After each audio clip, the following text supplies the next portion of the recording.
Bueno, nuevamente entonces, bienvenidos, bienvenidas a este nuevo encuentro de las clases a distancia, este ciclo que venimos realizando desde el Departamento de Educación hace algunos años, con la finalidad de poder ahí hacer una especie como de Zoom, meternos un poco más en profundidad en en algunos ejemplos que nos traen las exhibiciones que tenemos en Fundación Proa. Y no sé si ya han podido visitar la exhibición. Aprovecho para decirles que si están en Buenos Aires, tienen ganas de visitarla, sepan que estamos en la última semana. Esta muestra termina el domingo. Aquí estamos, Mujeres en el Diseño 1900 hoy, que es una muestra que en su gran mayoría, digamos, el corpus de obra principal, la curaduría fue hecha por el Vitra Design Museum, que es un museo especializado en diseño en Alemania, y como parte de las actividades que acompañan la exhibición, hicimos este ciclo de clases a distancia donde, bueno, nos metimos, por ejemplo, con las escuelas, con las formaciones en diseño.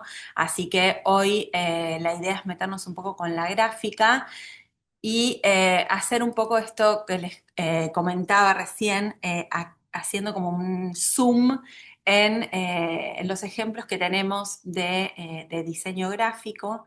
Y acá yo puse algunos puntos que me gustaría que a lo largo del recorrido, cuando vayamos abordando los distintos ejemplos, vamos a estar principalmente anclados en los Estados Unidos y también en Inglaterra, ya les digo, porque el recorte también viene dado por lo que forma parte del corpus de obra de la exhibición, pero por supuesto se podría ampliar mucho más. Es un tema súper rico y también se podría hacer, ¿no?, como su paralelismo local, aunque vamos a abordar un ejemplo latinoamericano y un ejemplo local al cierre. Entonces, bueno, estas líneas generales que nos van a acompañar, que tienen que ver con el diseño gráfico y cómo la militancia feminista usó herramientas del diseño, herramientas artísticas para difundir su mensaje, a través de qué estrategias, ¿no?, lo hicieron para también hacerse más visibles o hacerse, bueno, justamente más públicos, esto que decíamos de impactar en el espacio público, y promoviendo también una representación más diversa de las mujeres, de sus labores, de sus trabajos, no saliendo un poco de las narrativas o de los lenguajes dominantes. Y bueno, ahí yo hice como una especie de punteo de algunos de los recursos y elementos que a través de los ejemplos que vamos a ir viendo en el recorrido de hoy, esto, ¿no? Podamos hacer como un doble clic en estos puntos. El color, sabemos que a lo largo del siglo XX el movimiento feminista ha ido recortando su paleta de colores justamente también para hacerse reconocible o para hacer identificable su movimiento.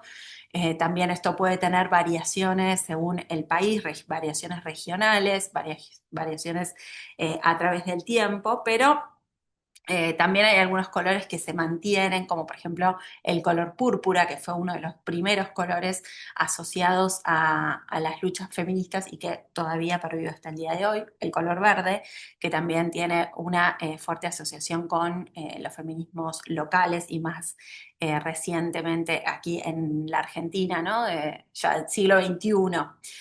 Bueno, el uso de la tipografía, que también vamos a ver que hay un arco bien interesante, de tipografías muy contundentes, muy fuertes, muy grandes, pero también otras que apelan a lo manuscrito, incluso a la cursiva. Entonces ahí hay un arco de elecciones tipográficas que también nos van a estar hablando de la tipografía como recurso de visibilización de un mensaje. Bueno, por supuesto, el uso de la imagen, de la ilustración, ¿no?, y de cómo esto también va respondiendo a determinadas coyunturas epocales. Los soportes y los medios, que esto también es muy interesante ir pensando o viendo cómo a través del tiempo va cambiando los modos de impresión, ¿no?, con las nuevas tecnologías y qué tipo de tecnologías van a estar usando estas mujeres para hacer estas impresiones que muchas veces también priorizan, por ahí sobre la calidad de impresión, priorizan el abaratamiento de costos o la forma de hacerlo, digamos, que sea más fácil de difundir, ¿no? O que sea más trasladable, por ejemplo, los yablones de serigrafía, que pueden ir de una casa a la otra, entonces no requieren de un espacio físico muy desarrollado para poder imprimir, ¿no? Entonces hay algo ahí del soporte y el medio y que también, bueno, como mencionábamos, el uso del espacio público para el pegado de cartelerías, que esto también va a ser algo que va a reaparecer bastante en los distintos ejemplos que vamos a ver. Y después el tema del trabajo colaborativo, que esto también es un hilo conductor muy importante de cómo estos grupos se piensan justamente de forma colectiva, se piensan de forma colaborativa y aparece constantemente esta idea como de asamblea, de reunirse, de la conversación. Es como una especie de actualización constante de una conversación inagotable y donde esto eh, es parte central del insumo creativo para la gráfica que se va a difundir. Bueno, aprovecho para saludar a Fernanda Carrizo y a Lorena Bossi que están en nuestro grupo y que, bueno, bienvenidas, que son del grupo Mujeres Públicas. GAC Gracias. también, Fernanda. Bienvenidas. Bueno, es el último ejemplo, así que bueno, si esperan, más o menos estaremos reunidos alrededor de 1 hora y 20, 1 hora y media como máximo. Así que, bueno, están más que invitadas, obviamente, ni que hablar a quedarse, pero abrimos el micrófono sobre el cierre para que nos cuenten un poco su experiencia. Bueno, Gracias. no, gracias a ustedes. Bueno, me voy a el origen de los tiempos, me voy un poco atrás en el tiempo, pero como les comentaba que muchos de los ejemplos son de los Estados Unidos, me pareció por ahí interesante traer un lugar muy... sí, muy como del origen, quizás de los movimientos feministas en los Estados Unidos, que es la Convención de Seneca Falls. Seneca Falls es una región que está en el norte del estado de Nueva York y allí se hizo una convención que en realidad también estaba motivada por, en esa región de los Estados Unidos y en ese momento, estamos a mediados del siglo XIX, era muy fuerte la población cuáquera, que es como una congregación dentro del protestantismo, y dentro de las estructuras religiosas de esta congregación, las mujeres tienen un lugar destacado en la comunidad y como de la participación civil. Entonces, esto, digamos, fue un impulso para esta convención que se hizo en el año 1848, donde se hizo una declaración. Bueno, ahí pueden ver uno de los, si no, no es la palabra no es afiches, pero bueno, uno de los panfletos que se imprimieron y se difundieron en ese momento con todas las firmantes, mujeres y también hombres que firmaron esta declaración de los sentimientos, que fue, eh,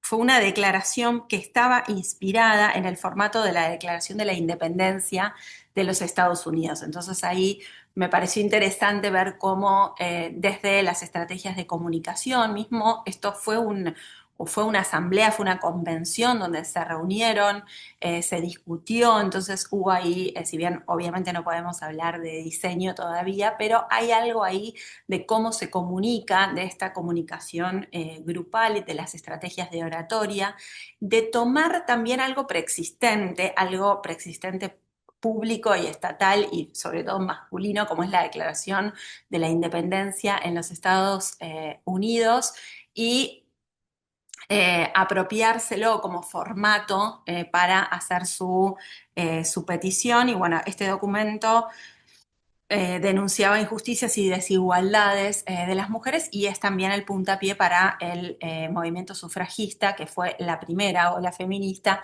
del siglo XIX y de principios del siglo XX. Sí, acá, por ejemplo, tenemos un ejemplo de, ya sí, ahora sí, hablando de cartelería, de esta primera ola del feminismo con esta, eh,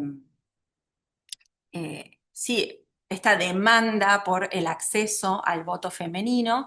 Estamos en California, en los Estados Unidos. En la década del 10 se hizo sí, un concurso para diseño de afiches por el movimiento sufragista. Lo ganó, acá vemos el afiche ganador que fue de Berta Boy, ganó $50 y que el afiche fuese impreso tanto para pegar en tamaño grande, para pegar en espacio público o en distintas asambleas, como en formato postal también para distribuir. ¿Y qué les parece acá? ¿Cómo aparece representada la mujer, esta mujer que está pidiendo, ¿no?, el voto femenino en el afiche de Berta Boy de 1911? Bueno, Tomás dice muy Parece, eclesiástico. parece como parte de la tierra, ¿no? Parte de la tierra, ¿por qué? Yo Medio veo así mucho. como algo medio montaña, medio como que es Ah, parte bueno, de está lo bien. que Tiene ofrece. como el sol, ¿no? Pero al mismo tiempo también, como decían, podría ser como un halo medio santificando. Bueno, una actitud pasiva, ¿no? Esto también, como fíjense, qué fuerte es Los como la brazos para abajo. verticalidad en la composición, ¿no? Hay una cosa muy, como casi como una columna, es esta mujer, como si fuera una santa, elegante, fíjense, abajo la túnica, el tipo de recurso ilustrativo, ¿no? Por supuesto estamos hablando, Berta Boy, no son personas que estén formadas específicamente en el campo del diseño, sino que, bueno, en este caso venía de las artes plásticas, idealizada, romantizada, parece una figura del tarot, dicen por acá. Bueno, sí, todo esto que ustedes mencionan es tal cual, ¿no? Es como una imagen muy serena, ¿no? Que nos transmite una tranquilidad. Y bueno, tiene, claro, acá por acá Valeria dice el Art Deco, ¿no? Tiene mucho del Art Nouveau también, muchos recursos plásticos que transmiten esta idea de elegancia, de serenidad, también con esta quizás pequeña referencia religiosa a través de la vestimenta, a través del halo. Y bueno, justamente podemos leerlo como una estrategia comunicativa, es decir, el voto femenino es parte de una armonía social, ¿no? No es un feminismo que busca confrontar, sino que busca negociar. Porque si nosotros pensamos, bueno, ¿a quién va dirigido este cartel? Este cartel va dirigido a que las mujeres se sumen al movimiento sufragista, pero también va dirigido a los hombres que en definitiva son quienes tienen la capacidad política para hacer esta transformación, en este caso, bueno, sobre las enmiendas en los Estados Unidos, el voto femenino se va aprobando parcialmente hasta que en 1900, o sea, parcialmente como por estados, hasta que en 1919 se hace finalmente una modificación en la 19 enmienda y en 1920 se aprueba el voto femenino, ¿no? Acá tenemos unas imágenes de las primeras votaciones en los Estados Unidos y tengamos en cuenta que esta primera ola feminista que va a militar por el sufragio, por el acceso al voto y por el acceso a los espacios públicos gubernamentales de las mujeres, estamos hablando, y en Estados Unidos esto es muy patente, estamos hablando de mujeres blancas, ¿sí? Todavía las mujeres eh,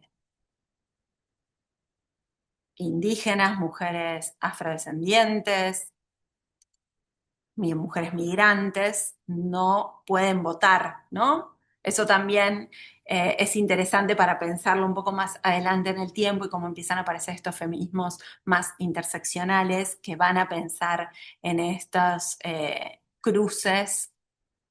Pero bueno, en este primer momento esta primera lucha y acá me cruzo el charco a Inglaterra, principalmente a Londres y con la figura de Hilda Dallas, que también tenía una formación como artista visual. Ella, además de diseñar, fue una activista dentro del movimiento sufragista inglés, formó parte de la WSPU, que fue la Unión Social y Política de Mujeres, formada en 1903. Ahí quizás conozcan a la figura de Emmeline Pankhurst. Esto fue en Manchester, pero atravesó un poco toda Inglaterra. Y bueno, el movimiento en Inglaterra fue un movimiento mucho más radical, con movilizaciones públicas, con cortes de calle. Bueno, el caso de Emmeline Pankhurst y su hija, que también fueron participantes de estos movimientos, digamos, las figuras públicas más reconocidas, también tuvieron varios enfrentamientos con la policía.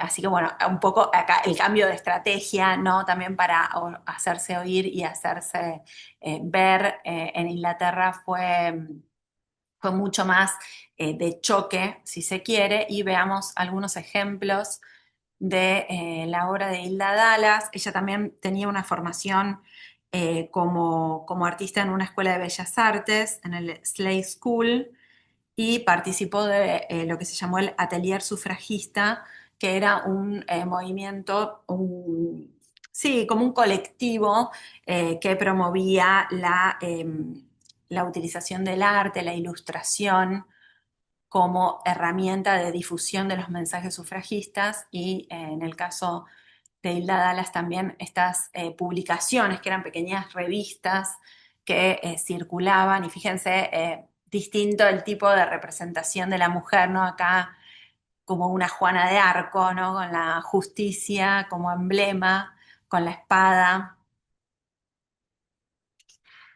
¿no? Esta revista, fíjense, editada por Christabel Pankhurst, que era hija de Emmeline. Acá, bueno, ¿qué trae Papá Noel como regalo para Navidad? Bueno, el sufragio femenino.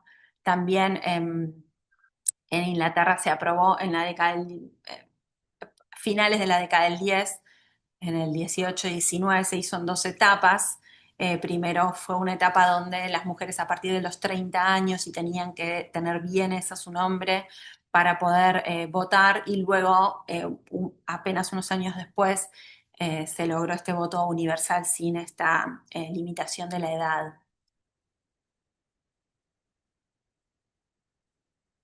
Bueno, esto también me parece interesante de ver, esto de colgárselo en el cuerpo, ¿no? Y caminar. Bueno, ellas usaban también para las marchas en Londres códigos de color, vestirse, por ejemplo, todas de blanco, el violeta y el verde fueron los tres colores que esto de elegir una paleta definida para lograr una identificación con el movimiento. Entonces convocaban a vestirse un mismo color o a ponerse algún tocado de un color, para también lograr esta homogeneidad visual, y esto de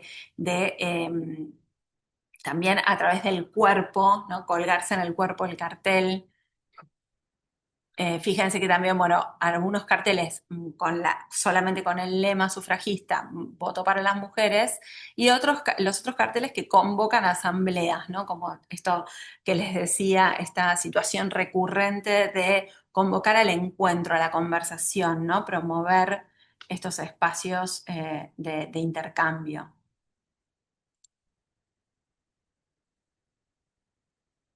Estos carteles más, quizás menos, sin tanta imprenta, ¿no? Más artesanales. Bueno, vamos a hacer un salto cuántico a la segunda ola feminista en 1900, que se considera más o menos a partir de la década del 60. Acá sí, bueno, me quedo en los Estados Unidos en un primer momento. Y primero que nada, antes de meternos directamente con algunos ejemplos de esta segunda ola feminista, importante aclarar que no es que entre la década del 20, donde se empieza a través de alrededor de Europa y en los Estados Unidos a conseguir el voto femenino, este voto que, como les reitero, es un voto para las mujeres blancas.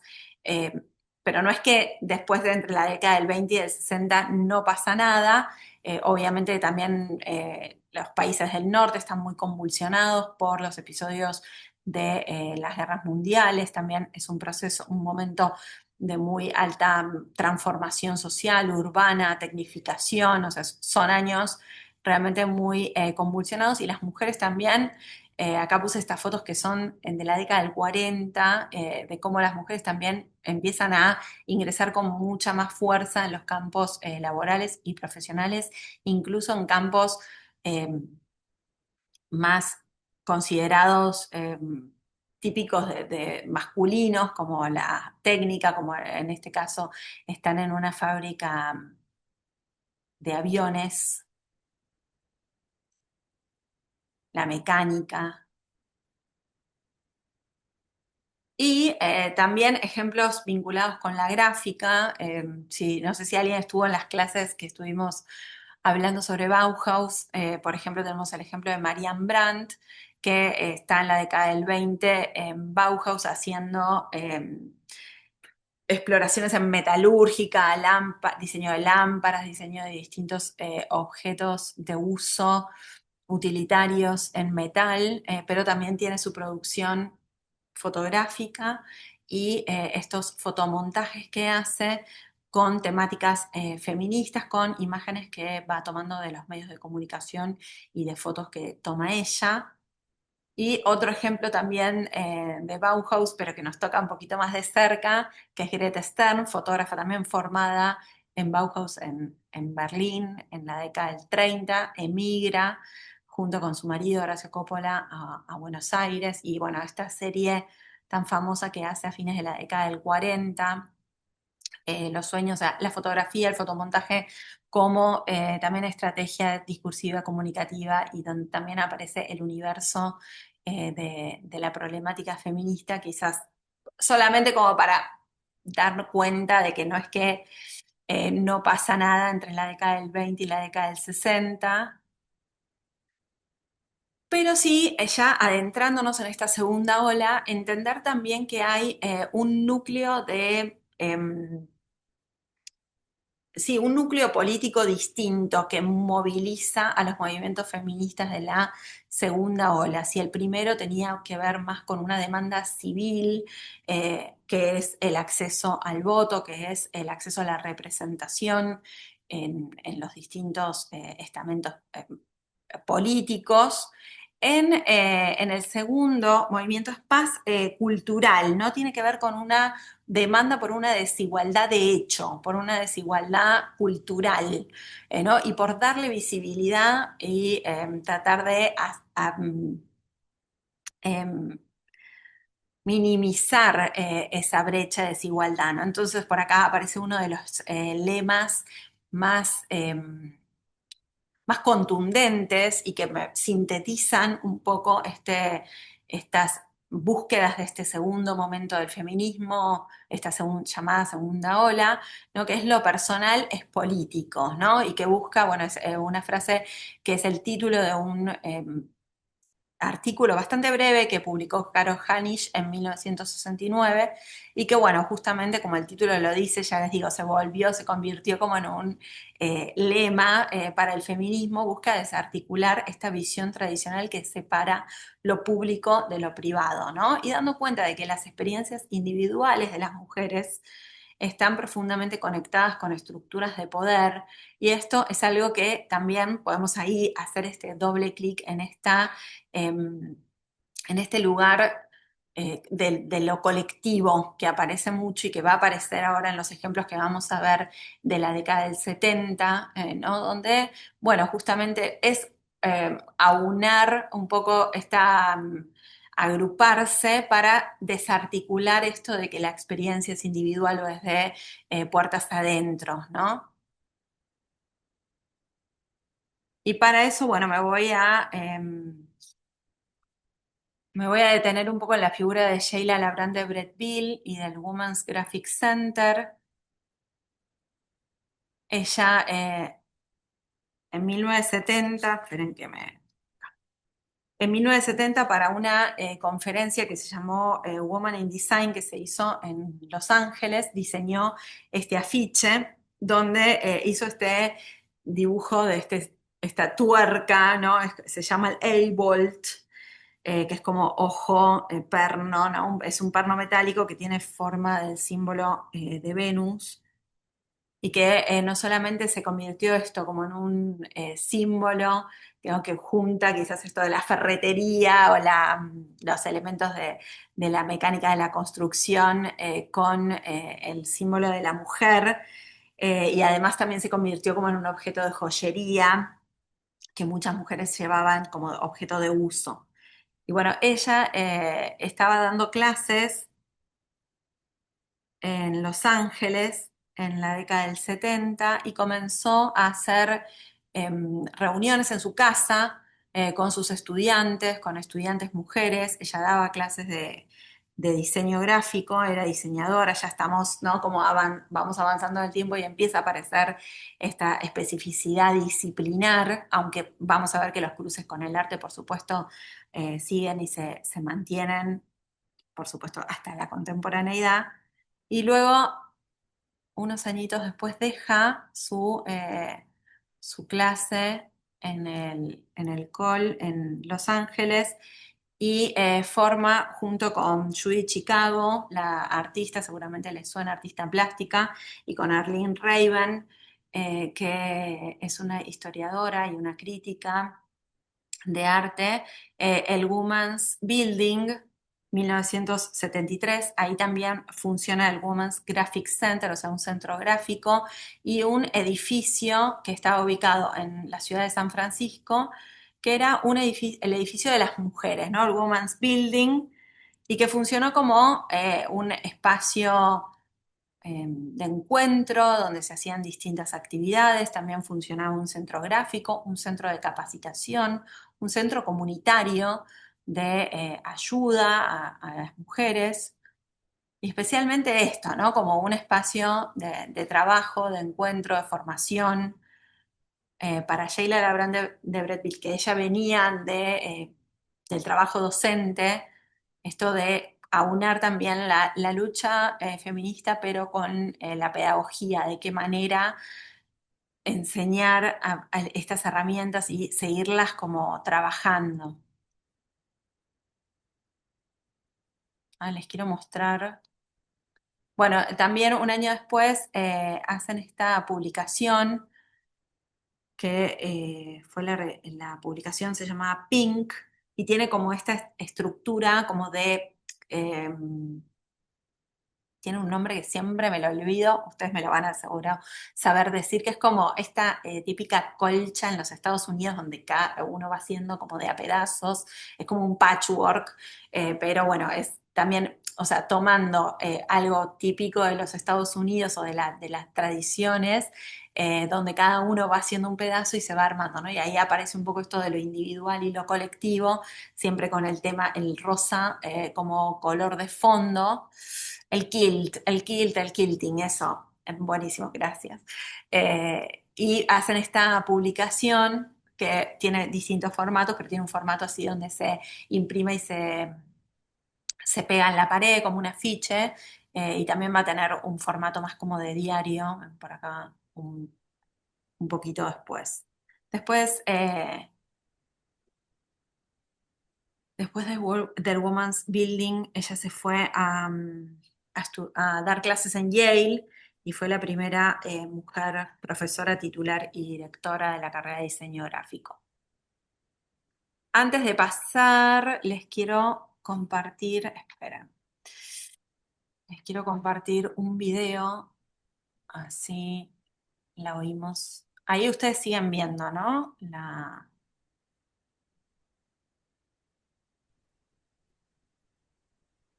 Estamos viendo, pero no se escucha. A ver, ahora díganme si se escucha. Every project I have is a Sí. lot of research. There's a lot of things that went on in the building, but it was a place that attracted a wide range of women. Women came there because there was something that wasn't working. They weren't being respected either at home or in the workplace, and they wanted a safe place in which to really develop their work. But whatever it was, they wanted to be in charge of it themselves.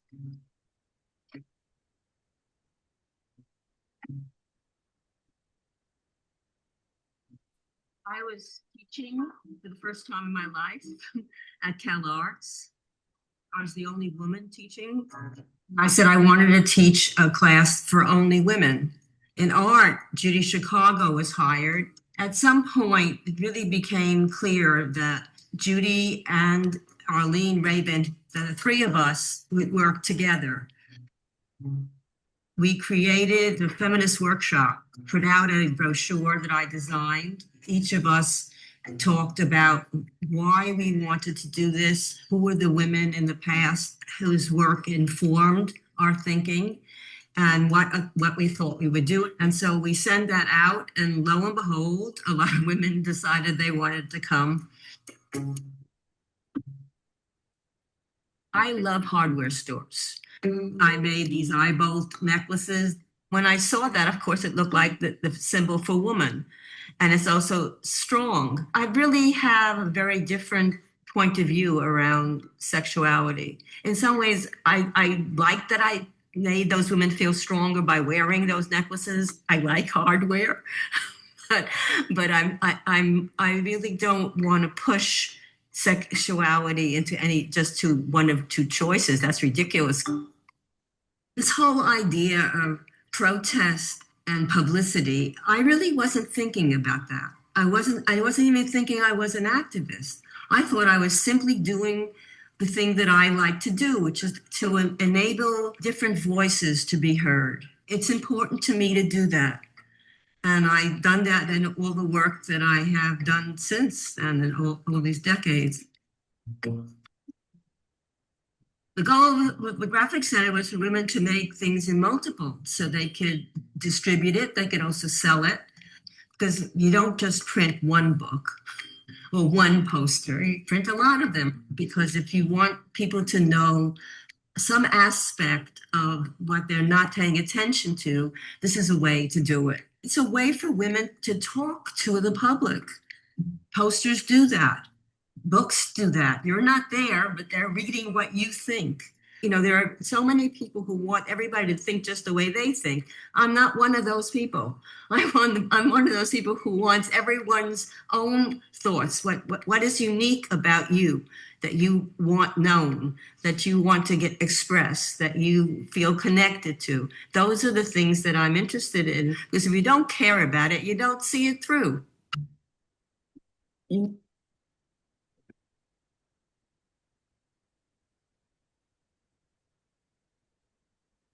Bueno, bien, hasta ahí. También para escucharla. Ay, no, me equivoqué. Yo tengo que poner esto. Ahí está. Ahí está, volvimos a la presentación, ¿no? Voy a abrir el chat. Ahí está.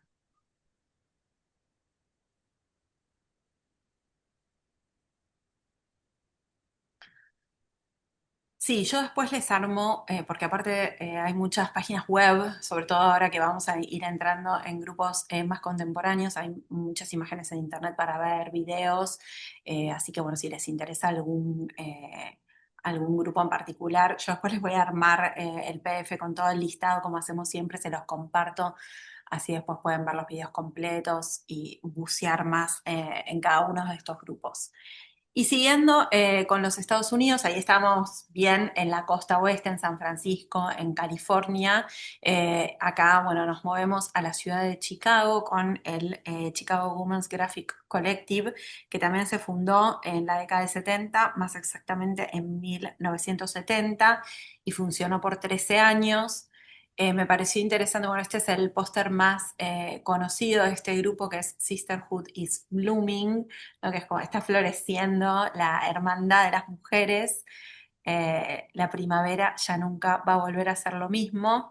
Acá, bueno, esto que les decía, como un grupo que distinto de lo que veíamos con el Women's Building, no tenían, por lo menos en principio, un espacio gráfico, un espacio de trabajo, un taller, entonces tenían los yablones con los que trabajaban en serigrafía y se los iban pasando de casa en casa, trabajan mucho, una estética muy vinculada, bueno, con la ilustración, acá sí vemos este impacto del diseño más del dibujo, ¿no? Más artístico de esta ilustración y también muy atravesados por una estética bien, sobre todo de la década del 60, ¿no? De fines de la década del 60.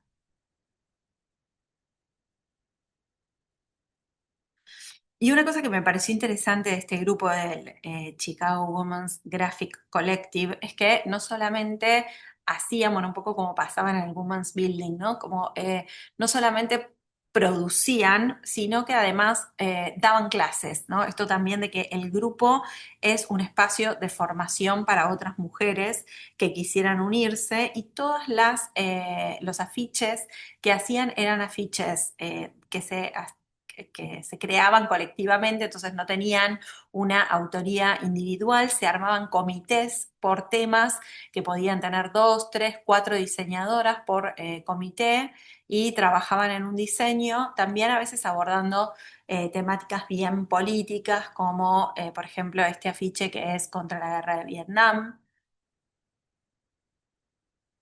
o como este afiche del Día Internacional de la Mujer, pero realizado en Chicago y impreso en Cuba. Y ahora sí, vamos a saltar nuevamente el charco para ir a Londres y conocer el Sea Red Women's Workshop. Esto que ven acá en rojo es un libro que se publicó con todos sus pósters. Como ven acá abajo, funcionó desde la década del 70, desde 1974. Eran tres estudiantes de arte que formaron el grupo, Prue Stevenson, Julia Franco y Susie Mackie. Y me imprimí para compartirles como su manifiesto, ¿no? Tienen como un statement del grupo, me pareció muy esclarecedor. Esperen que les muestre una imagen. Somos un grupo de mujeres recientemente formado. Estamos interesadas en los aspectos visuales de la lucha de las mujeres. Queremos combatir las imágenes de la mujer modelo que utiliza la ideología capitalista para impedir que las mujeres cuestionen su estatus secundario o su rol en una sociedad dominada por los hombres. Esperamos hacerlo proponiendo una imagen positiva de la mujer a través de A. La producción de carteles, ilustraciones, historietas y fotografías propias. B. La provisión de material visual para publicaciones y grupos de mujeres. O sea, proveer material, ¿no? Generar material que se pueda difundir a otros grupos. C. La oferta de instalaciones para la realización de carteles, ¿no? Ofrecer el taller por parte de otras mujeres que luchan por sus derechos. D. Esto es muy interesante porque es el trabajo de archivo. La recolección de imágenes del pasado, del presente y del futuro que reflejen la situación de las mujeres en nuestra sociedad actual. Por ejemplo, las agresiones cotidianas de la publicidad. Queremos formar una colección de ejemplos, tanto de los aspectos positivos como negativos de las imágenes utilizadas, que pueda ser útil a cualquier grupo, un grupo práctico o individuos, que busque presentar un posicionamiento constructivo sobre temas relacionados con la liberación de las mujeres. Nos gustaría recibir cualquier imagen relevante y mantener una colección en constante expansión, ¿no? Esto como del archivo que se va enriqueciendo infinitamente sobre la lucha de las mujeres. Cualquier mujer interesada es bienvenida a venir a conocernos, usar nuestras instalaciones y aprender técnicas de impresión. Y bueno, es muy interesante porque tiene el C-RED, si bien esto, ¿no? Nuevamente aparece la idea de lo colectivo, pero tiene una imagen bien definida donde utiliza muchos recursos vinculados a la ilustración, inclusive al cómic, ¿no? Y son como mucho más narrativas, si se quiere, que lo que veíamos de Chicago, por ejemplo, ¿no? Fíjense este del capitalismo y cómo es como toda una, ¿no? Como una rueda, un engranaje de los hombres que salen a la fábrica y el trabajo doméstico. ¿No? Acá también esto de la sobrecarga de la mujer con el trabajo doméstico. Acá está el manifiesto que les leí recién, el statement en inglés, que bueno, era su idioma original. Además, ellos sufrieron muchos ataques a su taller por un partido de ultraderecha. En varias ocasiones los intentaron incendiar. Bueno, fíjense el uso del color también. Principalmente el Women's Red funcionaba, Red Women's Workshop funcionaba con serigrafía, igual que Chicago, es como el método de impresión. Bueno, acá hay un video con más ejemplos, creo que lo podemos obviar por ahora, después se los comparto si lo quieren ver. Sí, por supuesto, después les comparto el manifiesto. Fíjense acá también, no solamente esto del trabajo con la ilustración, sino también la intervención fotográfica, el uso de la tipografía, el uso del color, ¿no? Esta tipografía arriba, el uso de la pregunta también, ¿no? La pregunta como instancia interpeladora, ¿no? Que busca justamente abrir una conversación con aquel que lo ve. El uso, y esto lo vamos a ver ahora más en profundidad, el uso de la ironía y del humor como estrategia.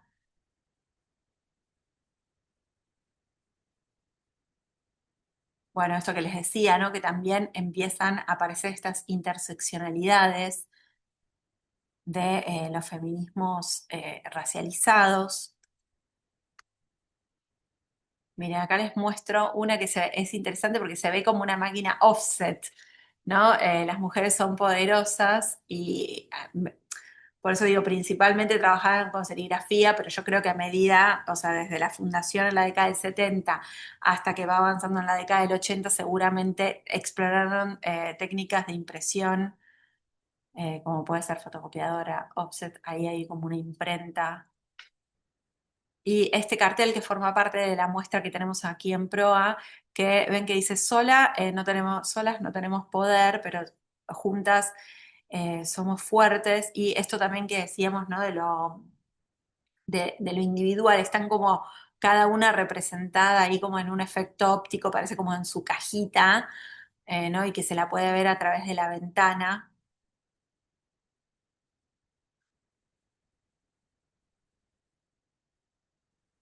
Bueno, y esto también que les contaba como la estrategia del cómico, narrativa, apelando también a imágenes de circulación popular. Bueno, esto también es como una estrategia bastante pop. Recuerden que el pop es también un movimiento fuerte en la década del 60, tanto en Estados Unidos como en Inglaterra también. Y bueno, contando toda una historia, ¿no? Justamente sobre los círculos de reproducción del trabajo doméstico para las mujeres. Acá sí se ve claramente esto de la serigrafía de colores superpuestos, o sea, usar un chablón por color, y en el tipo de impresión se ve esta superposición de colores. Andrea, ¿querés ver la diapositiva anterior?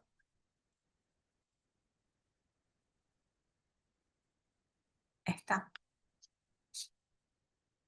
Bueno, y ahora sí nos vamos a avanzar también en el tiempo para llegar a la tercera ola del feminismo en la década del 8. Vamos avanzando muy rápidamente, sepan que esto obviamente es un recorte, que estamos dejando muchas cosas afuera y acá quizás un grupo que conozcan bien,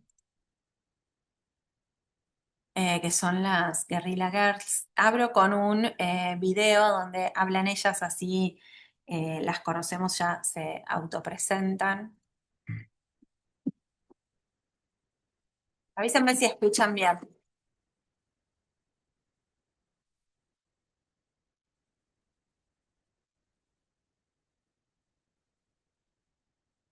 I'm Katja Kulwitz. I'm one of the founding members of the Guerrilla Girls. And I'm Frida Kahlo, and I'm another founding member of the Guerrilla Girls. Nombres de artistas fallecidas y máscaras de gorila. Al más puro estilo de los héroes de cómic, las Guerrilla Girls son activistas anónimas luchando contra la discriminación. A bunch of women artists who saw that things were getting worse and worse for women after the gains that artists made, and particularly feminist artists, in the 1960s and 1970s. And one day we went to this demonstration in front of the Museum of Modern Art in New York because they had a show that included almost no women artists and almost no artists of color. And we saw that nobody cared. Decidieron que había que utilizar nuevas formas de protesta. Colocaron sus primeros carteles en las calles de Nueva York en 1985 y enseguida recibieron la atención de los medios, gracias, entre otras cosas, a lo que ha resultado ser un gran instrumento, las máscaras de gorila. Why are you wearing masks? We wanted to be anonymous, and we did it to protect ourselves. But very quickly we realized that the mask was a great way of distancing ourselves personally from the issues, so that people couldn't say, she's complaining because she didn't get this or that in her life. And then we could also represent the condition of women artists, not the condition of a single individual. We're trying to think of a disguise so we could be in public and talk to people and do press interviews.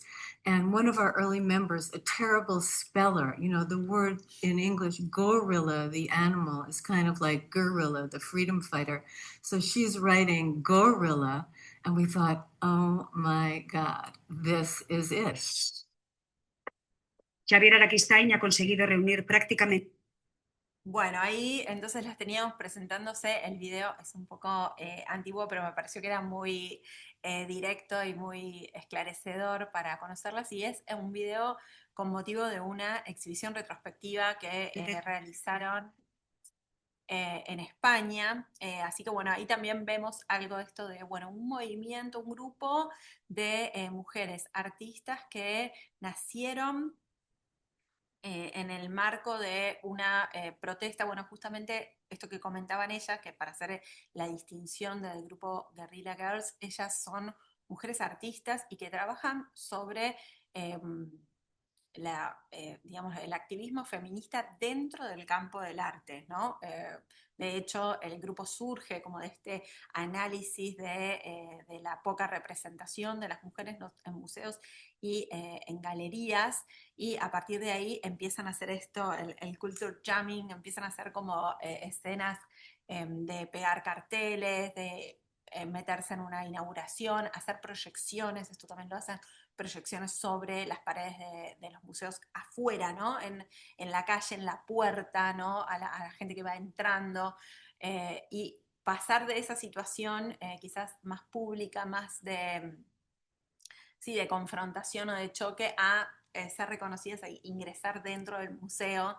Podemos ver ahí algo interesante que se produce, que por un lado les da reconocimiento, les da visibilidad, pero por otro lado en realidad fueron objetos producidos para estar en el espacio público y para interferir o vincularse con su público de otra manera. No sé si se entiende un poco esto, pero me parece que es un lugar interesante para pensar qué pasa con eso que se produce inicialmente. Y ellas, de hecho, esto también otros de los grupos lo tienen, de tener el material totalmente, bueno, lo decía Sheila hablando de Bretteville, esto de que el material esté disponible públicamente, no es un material que tiene derechos de autor. De hecho, esto que estamos viendo ahora está en la página de Guerrilla Girls, y uno lo puede descargar y lo puede imprimir y es libre de derechos, ¿no? Porque justamente lo que se busca es que circule más, ¿no? No tanto proteger ese derecho de autor, que aparte, como vimos, es un grupo de mujeres anónimas y que se presentan con nombres de artistas y con las máscaras para proteger su identidad. O sea que esto también invita a la reproducción del grupo, ¿no? Porque se pueden sumar otras artistas que con la máscara se suman al colectivo justamente a través de esta anonimización de la participación.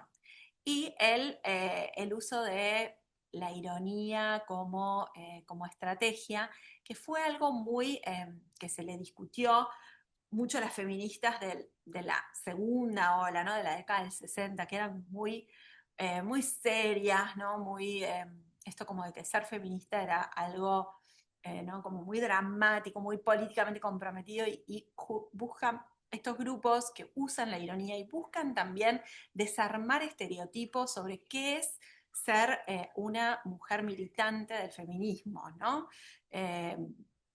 Y bueno, en el caso de ellas, este es el cartel también que nosotros tenemos como parte de la exhibición, las ventajas de ser mujer artista.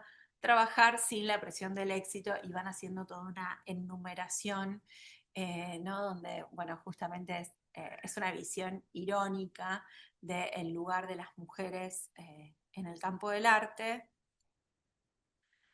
Y bueno, esto también que ellas contaban de que para llegar a un cartel hacen todo un trabajo de investigación previo donde muchas veces incluyen estadística, análisis, ¿no? Como que de cuantificación, ¿no? Como por ejemplo esto de primero analizar lo que hay en el Met y, bueno, la cantidad de obras, cuánto están representadas las mujeres representadas como artistas productoras de obra o la imagen de la mujer representada por los hombres, ¿no? Y en este caso, bueno, abordando también el desnudo femenino como forma de participar, o sea, cómo la mujer aparece en el museo, bueno, más como objetualizada en su desnudo que como mujer artista productora.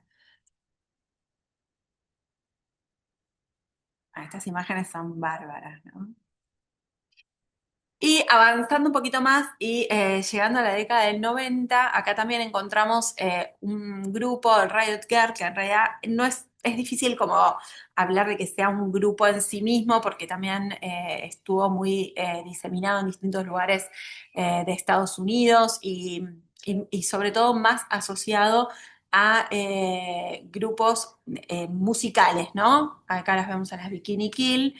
Y esto a través, bueno, a partir de la participación de las mujeres en el campo de la música, sobre todo en el campo de las bandas del punk under de la década del 90, y aparece esta estética del fanzine, ¿no? Que es publicación también muy artesana, el diseño es muy artesanal, hecho con tijeras, con boligomas, ¿no? Recortando, buscando imágenes de los medios de comunicación, esta estética como del lo-fi, del do-it-yourself, ¿no? Como muy, muy casero, y el medio de reproducción es la fotocopia, ¿no? La fotocopia doblada, plegada, y estas publicaciones que circulan y que circularon mucho, sobre todo en la década del 90, como parte acompañando las mesas que acompañaban a los recitales de bandas. Acá también las Riot Girl tienen esto que estamos viendo acá es como una especie de manifiesto. Fíjense cómo termina. No estamos paranoicas, no somos man haters, no somos odiadoras de hombres, no nos estamos preocupando demasiado, no lo estamos tomando demasiado en serio. Y es difícil encontrar imágenes en buena calidad de los fanzines, pero hay bastante en internet, así que bueno, también me parece que es un lindo. Hay algunos libros también publicados sobre las Riot Girl y sobre los cines.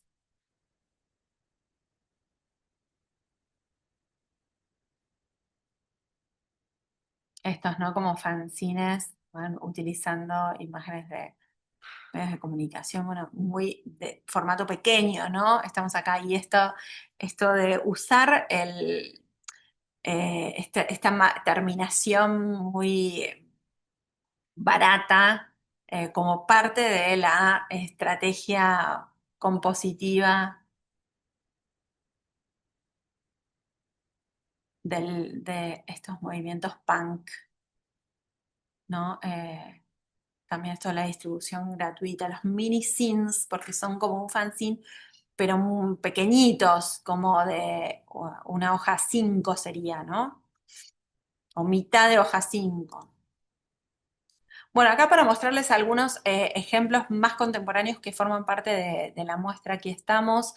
Tenemos de Anja Kaiser el glosario del diseño indisciplinado, donde, bueno, es un pequeño libro que está también para consulta, y fíjense el tipo de trabajo del diseño gráfico, bueno, muy superpuesto, con un uso de color así también como bastante pregnante, tipografías distintas.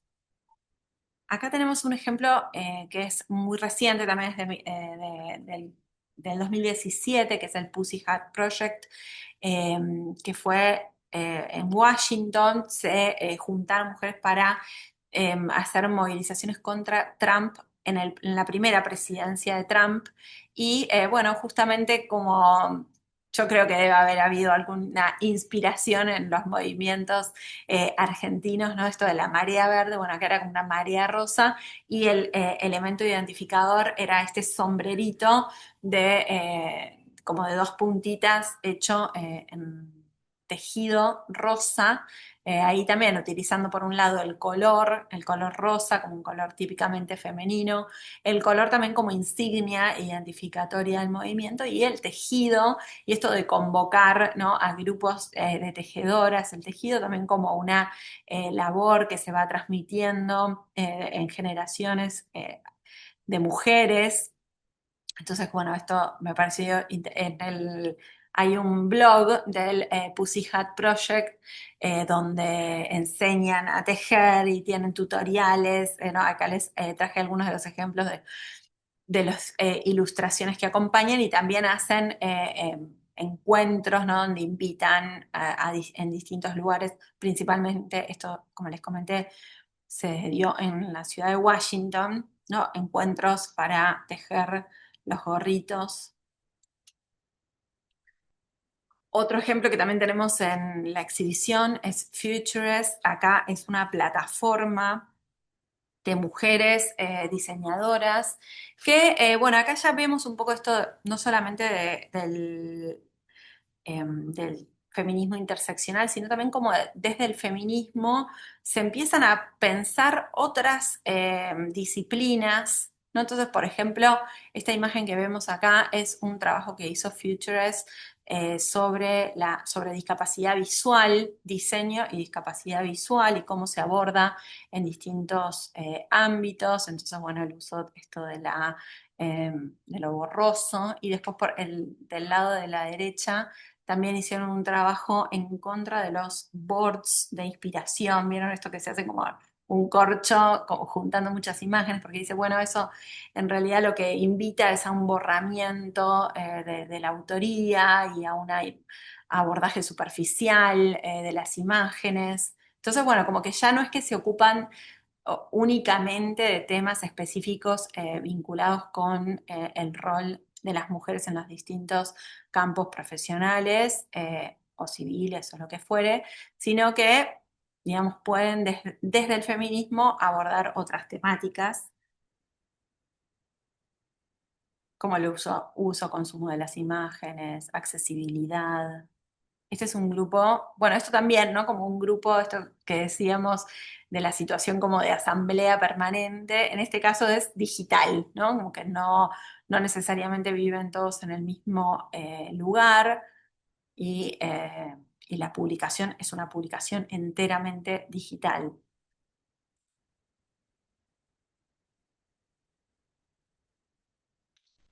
Bueno, y para cerrar con dos ejemplos, un ejemplo latinoamericano y un ejemplo argentino, incluí a Mujeres Creando, que fue formado, acá la vemos a María Galindo, en 1992. Es un grupo que sigue activo, y acá sí también para ver estas lugares, puntos en común, pero también arcos de diferencia bastante importantes. En el caso de María Galindo, ya no se considera una artista ni una activista desde el lugar sino una activista feminista, ¿no? Política, 100% política. El grupo no se presenta a sí mismo como un grupo gráfico o artístico, y utilizan mucho esto del graffiti, ¿no? El graffiti como lugar de irrupción en el espacio público, como una irrupción, si se quiere, no ilegal, o no sé cuál sería la palabra exacta, pero quiero decir como algo que no está permitido, ¿no? Como usurpar ese espacio público a través del graffiti.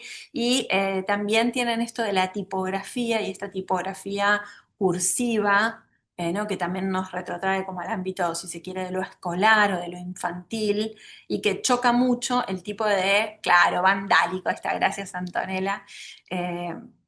Eso o sea, usar eso como estrategia, ¿no? Y esta tipografía que también choca bastante con los contenidos que muchas veces son bastante fuertes y muy directos. Piensan que, bueno, tienen una actividad importante en Bolivia, en la ciudad de La Paz y otras ciudades de Bolivia, y es un país donde, sí, el lugar de la mujer,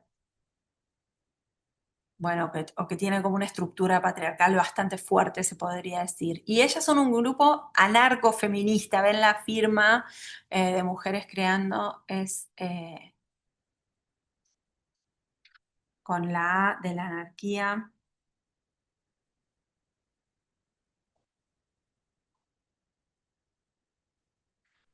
Totalmente, esto de, no, esto que dice Tomás, usurpar lo público, o irrumpir también en el espacio público.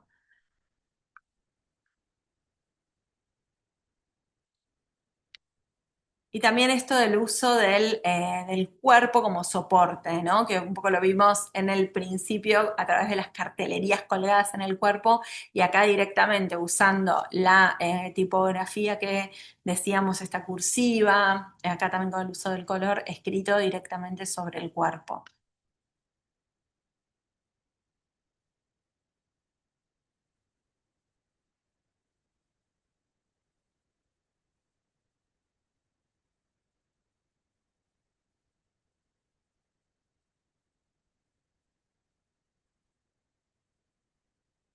Bueno, y cerramos entonces con Mujeres Públicas, que sí es un grupo, en este caso formado en la ciudad de Buenos Aires en el 2003.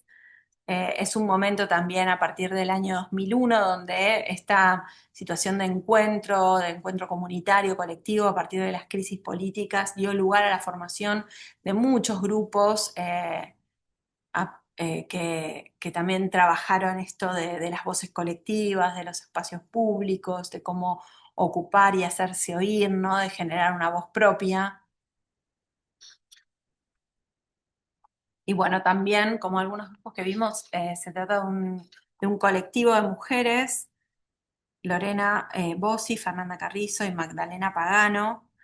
También quería traer algo de su producción porque ellas formaron parte de una exhibición que tuvimos aquí en Fundación Proa, creo que el año fue el 2014, que se llamó Acción Urgente y que reunía distintos grupos que trabajaban esta irrupción en el espacio público, no solamente feministas, sino con distintas luchas y perspectivas latinoamericanas. También participaron mujeres eh, creando de Bolivia, estaban en otra sala, así que bueno, también era una manera de vincularnos. Esta es una imagen de cómo ellas participaron con distintos afiches, y había afiches que se podían llevar, ¿no? Esto también que decíamos como de socializar la producción, entonces hacerla circular. Así que bueno, las invito, chicas, no sé si están por ahí, Lorena, creo que Fernanda también está conectadas. Si quieren, Hola, hola, ahí no veo sí, que estamos. están. Bueno, gracias por participar y por quedarse. Nada, nos encantaría. Estamos escuchando atentamente, muy interesante todo lo que trajiste Sí, a mí, está buenísimo. Muchas gracias hermoso. por incluirnos dentro de esta genealogía tan hermosa que hiciste de No, luchas. Así gracias a ustedes por que nada, estamos muy contentas. no, y bueno, y cuéntenos un poco cómo se formó el grupo.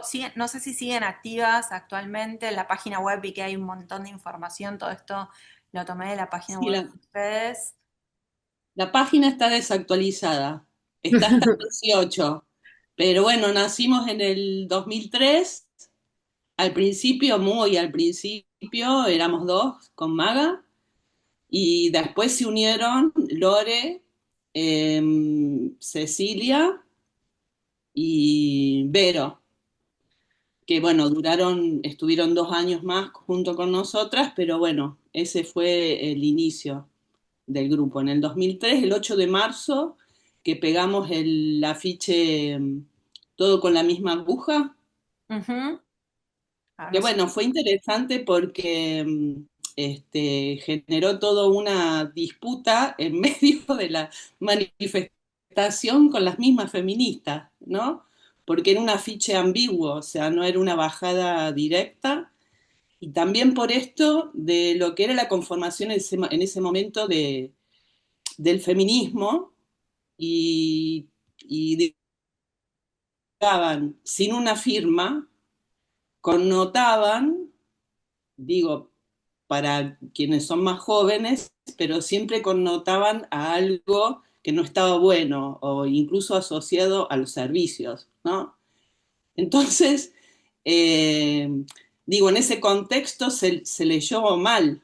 Hubo toda una disputa con ese afiche que pegamos en la calle, que obviamente apelaba o trataba de interpelar sobre el aborto clandestino.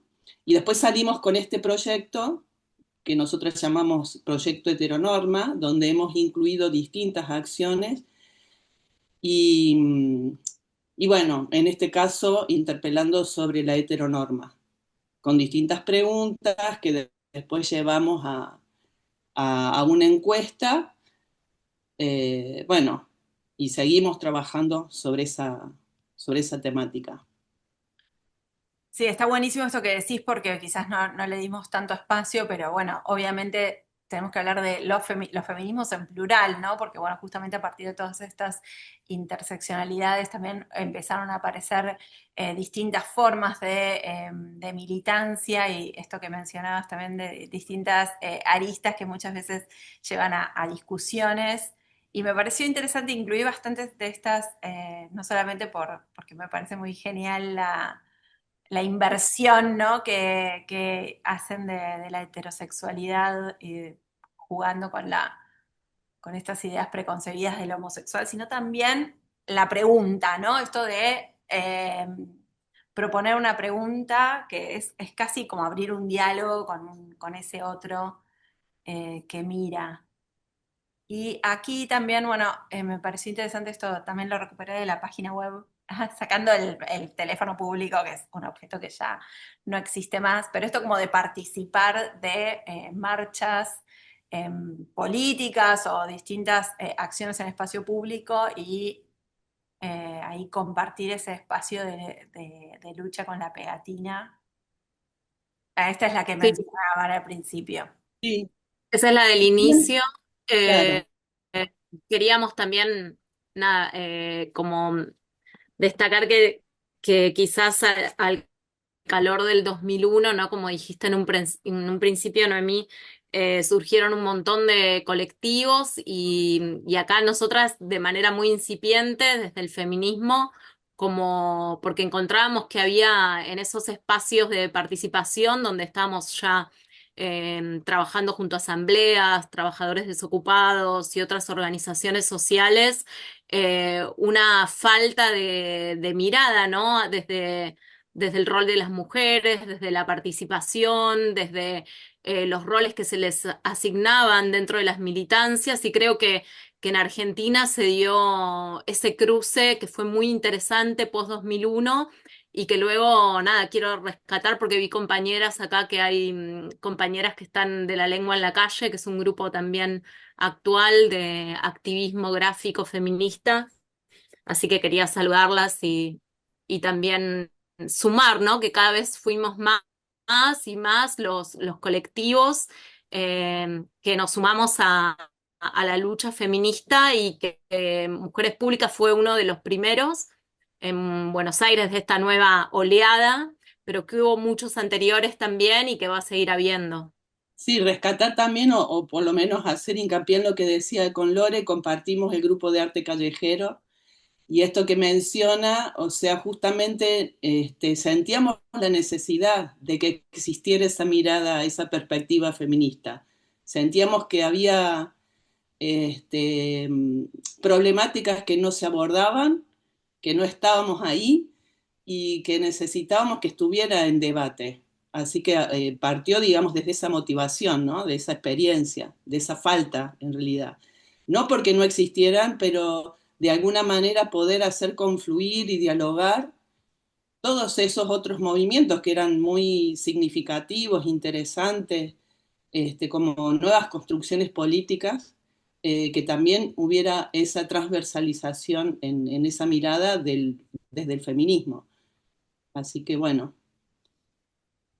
Buenísimo, gracias. Y sí, es lo que, tal cual como mencionan, nos están quedando un montón de grupos afuera. Se podría hacer toda una clase solamente de Argentina, porque hay un montón y federales también. Así que bueno, acá Cecilia también dice de otro grupo, la Lola Mora, trabajadoras de artes. Así que bueno, nos queda como ahí un camino pendiente para hacer uno en profundidad más de Argentina. Y bueno, también quería compartir estas imágenes de participación en asambleas públicas, en espacios abiertos, los encuentros anuales de mujeres, ¿no? Participar también de estos lugares de encuentro para mantener abiertas las conversaciones y que eso siga, pues, pueda seguir siendo insumo eh, para, eh, para nuevas prácticas. Bueno, gracias chicas por participar. Gracias Fernanda, gracias Lore y gracias. Gracias. Gracias por el trabajo hermoso, toda la presentación, ¿eh? Bueno, les agradezco un montón y gracias a todos y todas las que participaron. Les dejo la invitación para si quieren visitar la exhibición que va a estar hasta este domingo en Fundación Proa. Y bueno, este encuentro lo vamos a repetir hoy a la tarde, a las 6 de la tarde, si alguien lo quiere difundir o se quieren volver a sumar. Y luego vamos a subir la grabación a nuestro canal de YouTube. Así que bueno, de nuevo muchas gracias a las chicas que compartieron su testimonio y nos queda pendiente hacer así otro más específico, más local, más latinoamericano, con más ejemplos que hay un montón y hay un montón de tela para cortar y que sigue, por supuesto, los grupos que están activos al presente. Así que bueno, les dejo un abrazo grande y hasta la próxima.